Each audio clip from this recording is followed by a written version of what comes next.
Hello and welcome to the PC Michigan Tech Help Show. I'm your host, Craig Chamberlain. Today we're going to talk about some news, so get comfortable. This video is probably going to be short.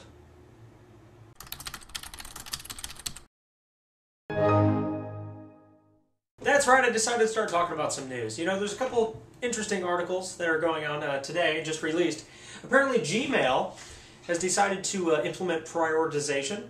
Google's Gmail, as many of you may know or may not know, is Google's way of doing email.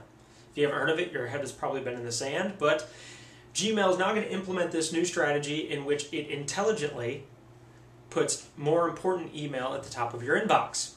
Whether this will work or not, I don't know, but you can always count on Google to come up with some really cool ideas, and I have to say, it is a pretty cool idea. Let me know what you think, but it seems like something that I would use. So now they're getting rid of my spam. I still think they have one of the best spam filters out there in the market. And not to mention, after they've gotten rid of my spam, they're going to be organizing my email by importance, probably based on my previous behavior, what emails I respond to, what I read. So that'll be an interesting new feature they're going to add. Also in the news, apparently Xbox 360 is releasing a new wireless controller with a modified D-pad. Now, I don't understand the significance of this. It seems like a real gimmick. Apparently on the D-pad, as you know, if you pick up the Xbox controller, it's like kind of sunk into the controller. So it's lower, but I guess people are complaining about this, so now they're making the D-pad come higher out of it so you can do like Street Fighter moves better.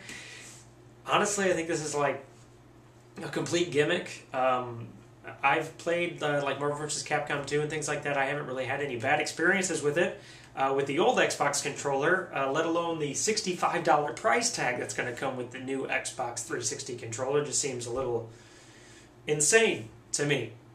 The third thing in the news headlines that I wanted to talk about, apparently the news is still being confirmed, but Apple's new iPad Square, I don't know if you guys have seen this, I don't know if you can see this picture or not, it's a little square screened iPad about 1.7 inches, which if you didn't know is about that big. It's very, very, very, very small. They'll be making rich wristbands, touchscreen Apple iPads. Full color display, LCD, and I'm really excited about these. I think they're going to be a huge hit, as with just about anything Apple releases. Now they have gotten more evidence confirming it. Apparently in China, people are confirming parts for this new thing, and check it out. To give it a nice look, I was pretty impressed with how it looks like it's going to be. Of course, it's still in the rumor mill. Lastly, we are talking about the competition of the iPad. For those of you who have messed with an iPad, you know that it's a lot of fun to play with. I talked about the iPad a while ago when it was first coming out.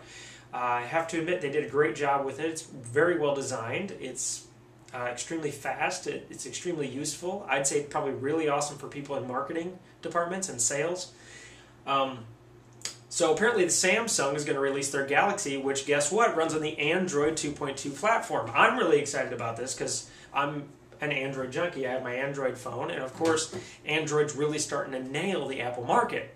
Now, I've been saying for quite a while that Apple has niched themselves into being that company that is exclusive with, basically they're in bed with certain companies. I'm not knocking Apple, but it's kind of starting to catch up to them. Android has become huge in the past year, mostly because of that. If iPhone had opened its platform to had opened its platform to Verizon, as well as AT&T, as well as T-Mobile, if they had been more of an open platform system, and they didn't just restrict themselves to AT&T, this probably wouldn't have hurt them nearly as bad. So now they're probably scrambling to catch up. Of course, I'm not saying they're hurting.